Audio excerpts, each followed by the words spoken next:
আপোনালোকক স্পষ্টকৈ কৈছোঁ যে জুবিন গাৰ্গৰ হত্যাকাৰীবিলাকক বচাবৰ কাৰণেহে আজি চাৰ্জশ্বিট দিয়া কৈছে। জুবিন গাৰ্গৰ হত্যাকাৰীক ফাঁচি দিবৰ কাৰণে বা জুবিন গাৰ্গৰ হত্যাকাৰীক যাৱজ্জীৱন কাৰাদণ্ড দিবৰ কাৰণে আজি চাৰ্জশ্বিট দিয়া কোৱা নাই। সেইকাৰণে মই বাৰম্বাৰ কৈছোঁ যে এই চাৰ্জশ্বিট জুবিন গাৰ্গৰ হত্যাকাৰীক ধৰিবৰ কাৰণে চাৰ্জশ্বিট নহয়। এই চাৰ্জশ্বিট হ'ল হিমন্ত বিশ্ব শৰ্মাই 2026 চনৰ নিৰ্বাচনত যাতে গাঁৱৰ পৰা খেদা নাখায়, বিজেপিয়ে যাতে গাঁওবিলাকৰ পৰা খেদা নাখায়। জুবিন গাৰ্গ আমাৰ আটাইতকৈ জনপ্ৰিয় শিল্পীজনক তেওঁলোকৰ দিনত হত্যা কৰালে, মাৰালে, বিজেপি চৰকাৰৰ দিনত মাৰালে। আৰু মৰোৱাৰ পাছত এতিয়া তেওঁলোকে তদন্ত নকৰে। সেই কথাটোৰ কাৰণে যাতে 26 চনৰ নিৰ্বাচনত হিমন্ত বিশ্ব গ'লে যাতে গাঁওবিলাকৰ পৰা খেদি নিদিয়ে, তাৰ কাৰণে মিছাকৈ এখন চাৰ্জশ্বিট তৈয়াৰ কৰিছে। ভুৱা 2 নম্বৰী চাৰ্জশ্বিট। মানে আজি যিখন চাৰ্জশ্বিট দিছে মই সেইখনক জুবিনদাৰ মৃত্যুৰ চাৰ্জশ্বিট বুলিয়ে গণ্য কৰা নাই। মই ভাবোঁ যে আজিৰ যিখন চাৰ্জশ্বিট দিছে এইখন হ'ল হিমন্ত বিশ্ব শৰ্মাৰ 2026 চনৰ নিৰ্বাচনী প্ৰচাৰৰ এখন ইস্তাহাৰ।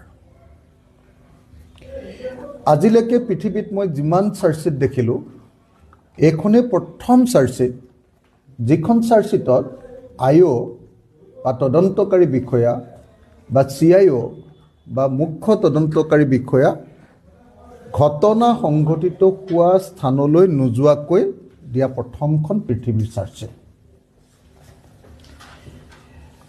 ইয়াত 7,000 পৃষ্ঠাৰ যে আপোনাৰ কাগজ দিছে বুলি কৈছে, 7,000 পৃষ্ঠা আৰু কিমান পৃষ্ঠা কিমান ডকুমেণ্ট দিছে বুলি ক'লে, 3,000 নে কিমান নে 3500 নে কিমান ডকুমেণ্ট দিলে বুলি ক'লে, 3500 ডকুমেণ্ট বুলি ক'লে।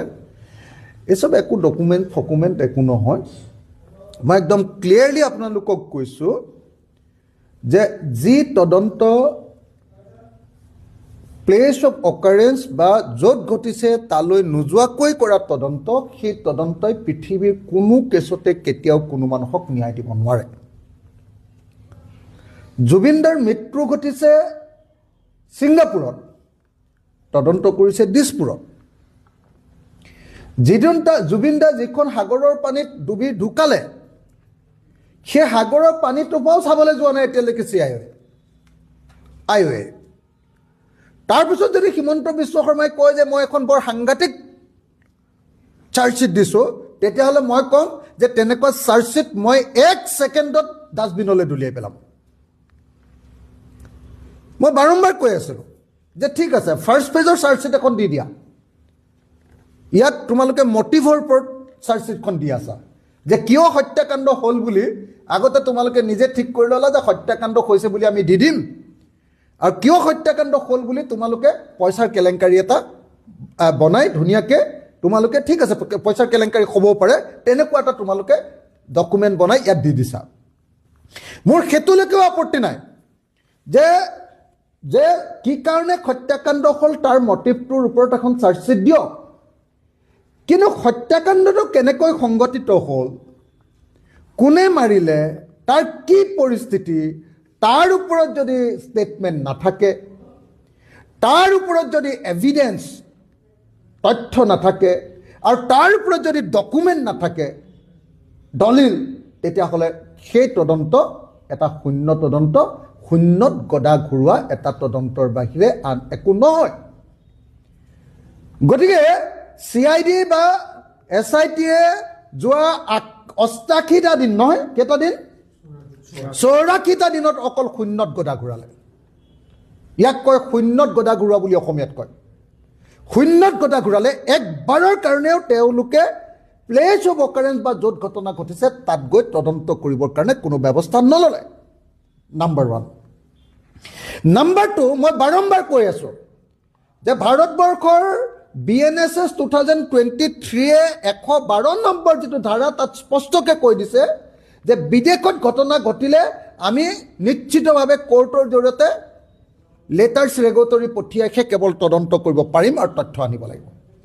হিমন্ত বিশ্ব শৰ্মাই মোক উত্তৰ দিলে বিধানসভাত, বোলে নহয় আমি MLATৰ জৰিয়তে আনিলেও হৈ যাব।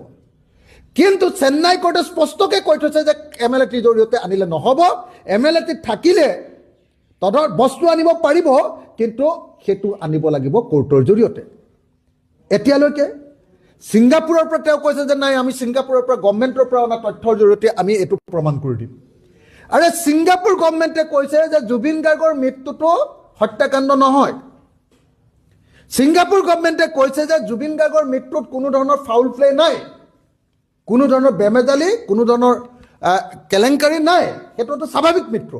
আৰু তাৰ পাছত কৈছে যে ছিংগাপুৰৰ তথ্য আনি, ছিংগাপুৰ চৰকাৰে দিয়া তথ্য দি, ছিংগাপুৰ চৰকাৰে দিয়া এভিডেঞ্চ দি আমি এইটো হত্যাকাণ্ড বুলি প্ৰমাণিত কৰিম। ইয়াতকৈ আৰু আভুৱা ভৰাৰ ঘটনা কেতিয়াবা ঘটনা ঘটিছে? পৃথিৱীৰ মোক এটা গোচৰৰ নাম কওক যিটো গোচৰত এতিয়ালৈকে প্লেচ অফ অকাৰেঞ্চত তদন্ত নকৰাকৈ চাৰ্জশ্বিট দিয়া হৈছে। এইটোৱে অসমৰ জুবিন গাৰ্গৰ কেছটোৱে একমাত্ৰ পৃথিৱীৰ ঘটনা য'ত চাৰ্জশ্বিট দিয়া হৈছে অথচ IO আৰু CIO এতিয়ালৈকে ঘটনাস্থলীলৈ যোৱা নাই। গতিকে মই কৈ দিছোঁ, আপোনালোকক স্পষ্টকৈ কৈছোঁ যে জুবিন গাৰ্গৰ হত্যাকাৰীবিলাকক বচাবৰ কাৰণেহে আজি চাৰ্জশ্বিট দিয়া হৈছে। জুবিন গাৰ্গৰ হত্যাকাৰীক ফাঁচি দিবৰ কাৰণে বা জুবিন গাৰ্গৰ হত্যাকাৰীক যাৱজ্জীৱন কাৰাদণ্ড দিবৰ কাৰণে আজি চাৰ্জশ্বিট দিয়া হোৱা নাই। সেইকাৰণে মই বাৰম্বাৰ কৈছোঁ যে এই চাৰ্জশ্বিট জুবিন গাৰ্গৰ হত্যাকাৰীক ধৰিবৰ কাৰণে চাৰ্জশ্বিট নহয়, এই চাৰ্জশ্বিট হ'ল হিমন্ত বিশ্ব শৰ্মাই 2026 চনৰ নিৰ্বাচনত যাতে গাঁৱৰ পৰা খেদা নাখায়, বিজেপিয়ে যাতে গাঁওবিলাকৰ পৰা খেদা নাখায়। জুবিন গাৰ্গ আমাৰ আটাইতকৈ জনপ্ৰিয় শিল্পীজনক তেওঁলোকৰ দিনত হত্যা কৰালে, মাৰালে, বিজেপি চৰকাৰৰ দিনত মাৰালে। আৰু মৰোৱাৰ পাছত এতিয়া তেওঁলোকে তদন্ত নকৰে। সেই কথাটোৰ কাৰণে যাতে 26 চনৰ নিৰ্বাচনত হিমন্ত বিশ্ব গ'লে যাতে গাঁওবিলাকৰ পৰা খেদি নিদিয়ে, তাৰ কাৰণে মিছাকৈ এখন চাৰ্জশ্বিট তৈয়াৰ কৰিছে। ভুৱা 2 নম্বৰী চাৰ্জশ্বিট। মই সেইকাৰণে বাৰম্বাৰ কৈছিলোঁ যে এখন চাৰ্জশ্বিট নাম্বাৰ পাৰ্ট 1 হ'লে মানে হৈ যাব, তেতিয়াহ'লে পাৰ্ট 2, পাৰ্ট 3 বেলেগ বেলেগ একদম অৰিজিনেল বস্তুবিলাক দি দিব পাৰিব। কিন্তু মুখ্যমন্ত্ৰীয়ে কালি ঘোষণা কৰি দিলে নহয় যে এতিয়া আৰু আমাৰ আজিৰ পৰা 12 তাৰিখৰ পৰা কাম শেষ, চাৰ্জশ্বিট আমি দি দিলোঁ, আমাৰ আৰু একো কৰিবলগীয়া নাই, অসম চৰকাৰ অসম পুলিচৰ একো কাম কৰিবলগীয়া নাই, এতিয়া কোৰ্টে কেৱল শাস্তি দিলে হ'ল। আৰে তুমি এখন ফটোৱা কাগজ এখন দি দিবা আৰু তাৰ ওপৰত কোৰ্টে কেনেকৈ শাস্তি দিব? তুমি 2 নম্বৰী এটা ডকুমেণ্ট দি দিবা, তাৰপিছত কোৰ্টে কেনেকৈ শাস্তি দিব? তাৰপিছত কোৰ্টক ন্যায় দিব বুলি কোৱাটো আৰু ৱালত মাথা মাৰি দিয়াটো একেটাই কাহিনী। মোক ন্যায় লাগে বুলি মই যদি ৱালত মাথা মাৰি দিওঁ, অথচ ন্যায়ৰ কাৰণে মই কোনো কাম কৰা নাই, কিবা কাম আছে নেকি কওক? গতিকে হিমন্ত বিশ্ব শৰ্মা হ'ল তেনেকুৱা ধৰণৰ এজন মুখ্যমন্ত্ৰী যিজনে জুবিন গাৰ্গৰ মৃত্যুটোক লৈ গোটেই জীৱনত খেলা কৰিছে, ৰাজনীতি কৰিছে। আজিৰ সেইকাৰণে যিখন চাৰ্জশ্বিট দিছে, এই চাৰ্জশ্বিটখনৰ ওপৰত অসমৰ মানুহে কোনেও বিশ্বাস কৰিব নালাগে। এইখন হ'ল হিমন্ত বিশ্ব শৰ্মাৰ 2026 নিৰ্বাচনৰ এখন ইস্তাহাৰ। এইখনত 26ত যাতে খেদা নাখায় গাঁৱৰ পৰা, যেনেকৈ কা আন্দোলনৰ সময়ত খেদা খাব খুজিছিলে, ঠিক তেনেকৈ এই জুবিন গাৰ্গৰ মৃত্যুৰ কাৰণে যাতে খেদা নাখায় তাৰ কাৰণে বনোৱা এখন কি ক'ব মিথ বা কল্পকাহিনী বা সাধু কথাৰ এখন কাহিনী হ'ল আজি দিয়াৰ চাৰ্জশ্বিটখন।